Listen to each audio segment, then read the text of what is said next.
Okay, so I was thinking about the Haliburton Sabonis trade like the other day, and of course I had a super strong reaction to it initially, very anti-Kings. Since then, I have calmed down my strong take. There's still things to dive into on it, I feel like, we can touch base on it, I guess. So, for what it's worth, I do mess with the Kings at least on offense right now.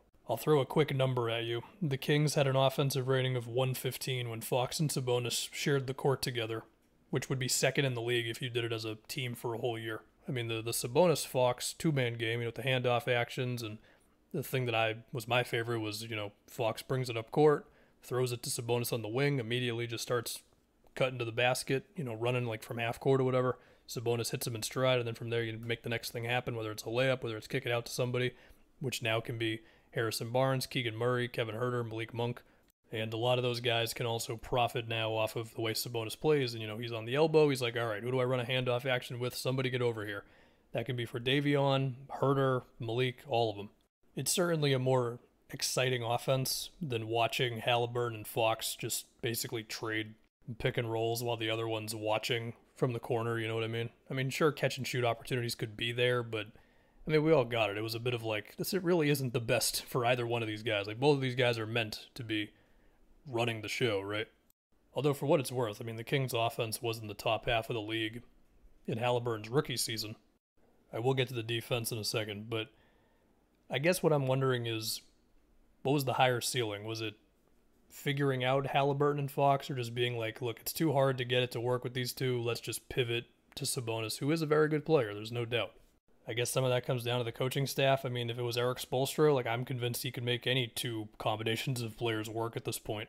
But there's also a chance for that to have worked. They may have had to pick up a playmaking big, which, yeah, I know Sabonis is now, but if they were able to get a lesser version of Sabonis and keep those two, then perhaps that could have been something. Also, for what it's worth, they got off of the Buddy Hield contract, and that does matter. As for the defense, yeah, that's going to be a challenge, no doubt. Fox has got to get better defensively. Haliburton, I remember saying a lot of nice things about Haliburton's help defense and all that in his rookie season, but he was definitely not a lockdown on-ball guy. You're hoping Davion Mitchell can be a bit of that for you. And in the case of Sabonis, yeah, obviously the dude is not going to be on some list of the best defensive centers, and you're writing quite a few names before you get to him, no doubt about it. Is it worth anything to say that they were not good defensively before the move? We'll see, man. From what I remember defensively, I think, Mike Brown's the coach now, so it's going to be different, but from what I remember, they started, when they first got Sabonis, in drop coverage for the sake of simplicity, and then I think they had him playing higher up on screens as he was there for a little bit, but I don't know, it's tough to remember exactly. But I did mention Mike Brown.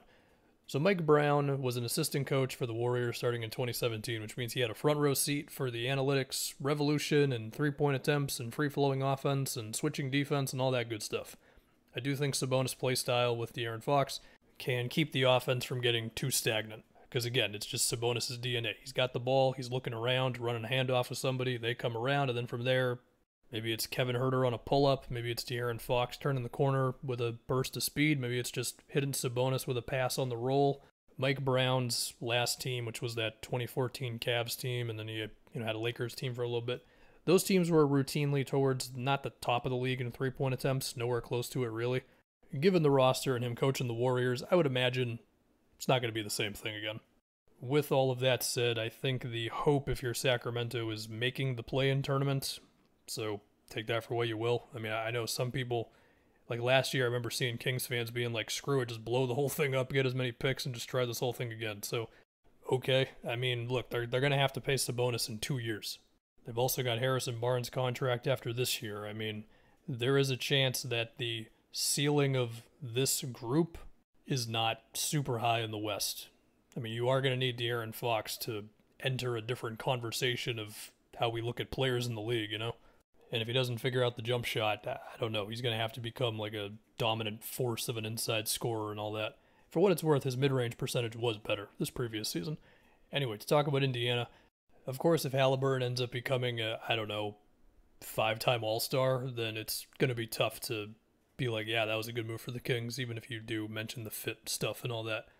But with that being said, with Haliburton, look, he doesn't love contact around the rim. His free throw attempts have been pretty low throughout his career.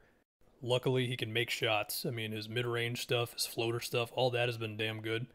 But he also sometimes does get a little allergic to shooting the ball or looking to turn the corner and just going all out towards the rim. Like, there is a fine line with being pass first, where sometimes it's like you're a little too pass first. Now, they made some moves, right? Like, they got Brogdon out of there, and I mean, there was like a little stretch after they acquired Haliburton where he like was initially lighting the world on fire, doing his step back threes and just a million pick and rolls and all that nice stuff. There was a stretch where he was averaging like 9 points a game. Granted, in that time, he was also averaging like 11 assists a game. Like, if that was his destiny, right? Like 16, maybe 17 points a game averages, but he's also at like 9 assists a game. He's very efficient from the field. He doesn't take bad shots. Everybody loves him and all that. Of course, the best version of that is Chris Paul. He's not going to be Chris Paul. We've seen Mike Conley have a lot of success with that, Kyle Lowry as well. Haliburton getting a little better as an on-ball defender would help out his case for that type of thing. As for the rest of Indiana, I feel like Mathurin is ready to step in right away and be second on the team in shot attempts. Whether Rick Carlisle agrees with that or not, I don't know. But he's going to fit in perfectly off of catch and shoots just from Haliburton screens with Miles Turner, Isaiah Jackson, and Jalen Smith. But his handle's also good enough to keep the play moving, if his defender's closing out on him, that whole thing. I think Duarte already proved last season that he's already pretty much at that point offensively. We'll see. I mean, he is 25 years old now. There is a chance that he's close to his ceiling, but it's a good player to have, no doubt. The Pacers are going to have to get another big-name guy, though. I mean, of course, they made the swing for Ayton. That didn't hit. Most likely it's going to be through the draft, which means I would not be shocked to see them basically tanking in the last little chunk of the season.